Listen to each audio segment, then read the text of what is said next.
He thought he could smash a black man's face into the pavement in a crowded parking lot and walk away clean just because he wore a badge. But Officer Miller didn't know the man in the white silk shirt wasn't just another suspect. He was the storm that would tear his entire world apart. The system that protected Miller was about to become his cage. The afternoon sun was brutal that day at Northwood Plaza. The parked cars shimmered like a sea of metal, and right in the center of that heat stood Julian Vance, sweating in his crisp white silk shirt, trying to unlock his black sedan. His keys were inside, lying uselessly in the cuffholder. With a deep sigh, Julian slid a Slim Jim into the window seam, concentrating on the lock just like he had learned back in college. He was so focused that he didn't hear the patrol car stop behind him, but he heard the slam of the door sharp, loud, like a warning shot. "Hey, step away from the vehicle." Julian froze. He slowly turned. Officer Miller stood there like a wall, thick arms, a red face under the sun, dark sunglasses hiding the anger in his eyes. He didn't look at the tool. He looked at Julian's expensive clothes, his dark skin, his nice car. "Your car?" Miller scoffed. "Sure it is. Put the tool down and place your hands on the roof." Now, people around began slowing down, forming a small circle, their phones ready but not recording yet. Julian kept his voice calm. "Officer, this is my vehicle. My registration is in the glove box. When I unlock," I said, "hands on the car." Miller's hand dropped to his gun. The crowd gasped. Julian knew what came next if he didn't comply. He placed the Slim Jim on the asphalt and put his hands on the burning metal roof. The moment he touched the car, Miller charged. It wasn't an arrest. It was an attack. He slammed Julian forward so hard his head hit the window frame. Stars burst in his vision. Before he could react, Miller twisted his arm behind him with violent force. "Trying to steal a car in my city?" Miller growled. "Think you're slick? Officer, I'm a lawyer. I'm not resisting." "A lawyer?" "Sure, and I'm the King of England." A woman in the crowd shouted. "He said it's his car. He wasn't doing anything." Miller glared at her. "Mind your business, ma'am. Official police work." That was the moment the phones came up, red lights blinking. But Miller didn't stop. He yanked Julian off his feet and threw him face first onto the scorching asphalt. Gravel tore into his cheek. His silk shirt ripped. Then Miller planted his boot into Julian's back as if crushing an insect. Handcuffs clicked shut around bruised wrists. But Julian didn't feel fear. He felt a cold, burning rage. This officer had no idea who he had just assaulted. Hours later inside the precinct, under harsh fluorescent lights, Julian sat on a plastic bench, face throbbing, cheek scraped raw, wrist swollen. Miller typed a report on an old computer, 2 fingers, slow clicks writing lies as easily as breathing. Sergeant Davies entered and asked, "What have we got?" "Caught him red-handed. Car theft. Got aggressive. Resisted arrest," Miller said, casual, like reading a shopping list. "All lies." Davies nodded as if this was normal. "Make sure the report is solid. Dot your I's, cross your T's, use the right words. Non-compliant, perceived threat, necessary force." Julian finally spoke. "That is a complete fabrication, Sergeant." Both men turned, annoyed. "I was locked out of my own car. I explained that. At least a dozen witnesses recorded your officer assaulting me." Davies approached him with fake fatherly concern. "Son, stop talking. You'll only make it worse. Take a plea deal. Don't go accusing good officers of assault." "I am not your son," Julian said quietly. "I am an attorney, and everything you're doing right now will be used in court." For the first time, doubt flickered in Davies' eyes. Fear flickered in Miller's, but the lies continued. The next morning, bruised and exhausted, Julian sat in his home office. His wife, Maya, had bandaged his cheek with gentle, angry hands. On his desk lay the official report, a masterpiece of lies. It claimed he fit the description of a known car thief. There was no description. It said he was verbally aggressive. He hadn't raised his voice once. It said he physically resisted arrest. The video would show the opposite. Julian felt his hands shake, not from pain, but from fury. The report wasn't just a cover-up. It was a character assassination. Maria Rodriguez, his longtime legal partner, sat across from him. "They think you'll get scared and take a plea. They do this all the time. Julian stood, pacing. They made two critical mistakes. First, they assumed the witnesses were powerless. Second, they assumed I would stay silent. He picked up his phone. "No one helps me more than evidence," he said.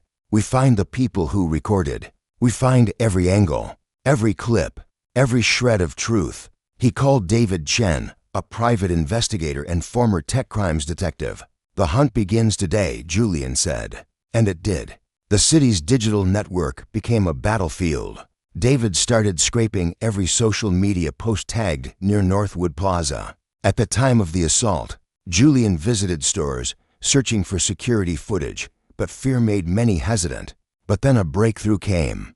A woman online, anonymous, posted, "Saw a cop beat a man for no reason today.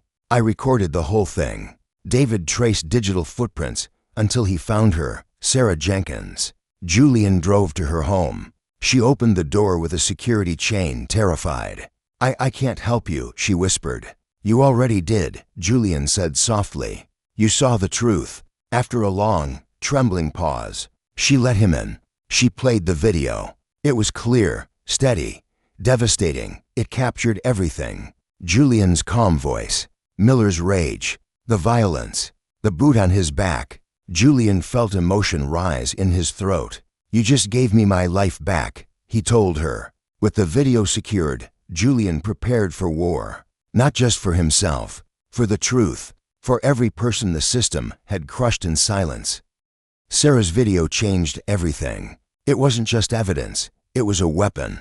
A clear, unforgiving recording of the truth the police tried to bury. But Julian knew he couldn't release it to the media yet. If he did, the police department would spin it, twist it, drown it in noise. Instead, he used it like a blade, carefully, strategically. He sent a copy to the city attorney and to the chief of police with a message: "Settle quietly. Fire Miller, or this becomes public." He expected panic. He expected a deal. Instead, the city went silent, and then the counterattack came. The police union president, Bob O'Connell, stepped in front of cameras and declared, "This video is heavily edited. Julian Vance is a career criminal trying to extort money." A total lie. But that's how the system worked. When they couldn't defend their actions, they attacked the victim. Anonymous officers leaked fake stories to the press. Articles popped up online. "Local lawyer under investigation for fraud. Man who attacked officer has violent past." All false. Julian watched the smear campaign unfold on TV, feeling anger tighten in his chest. Maria shook her head. "They're scared," she said. "This is what institutions do when they're drowning." Meanwhile, the department started harassing the key witness, Sarah. A patrol car parked outside her house for hours every day. Officers questioned her neighbors. She called Julian, trembling. "They're trying to scare me. I knew this would happen." Julian's voice was calm. "Sarah, bullies act the loudest when they know the truth will destroy them. I'm documenting everything." He put surveillance on her street. He filed an emergency motion in court. He turned every act of intimidation into a new piece of evidence. Now it wasn't just one officer they were fighting. It was an entire institution, terrified of the truth. And that's when Julian made his biggest move. He filed a federal lawsuit. Not for assault alone, not for brutality alone, but against the entire police department and the city. A mono lawsuit accusing the city of having a long history of covering up misconduct through fake reports, bad training, and corrupt internal affairs investigations. He demanded $2 million in damages. Miller fired, the department reformed, internal affairs rebuilt, full accountability. When the lawsuit hit the news, the city shook. The media covered it nonstop. The public began asking questions the department didn't want to answer. The city tried the usual tactic, filing a motion to dismiss the case. But the judge refused. The video was too clear. With the case moving forward, Julian forced the department into discovery. Documents arrived in boxes, Miller's entire personnel file. And there it was, a history of violence. Complaints from Black and Hispanic men. Cases dismissed with no investigation. Julian and Maria stared at the stack of ignored complaints. "This is the system," Maria whispered. "This is why he thought he could destroy you." Then came the critical part of the lawsuit, depositions.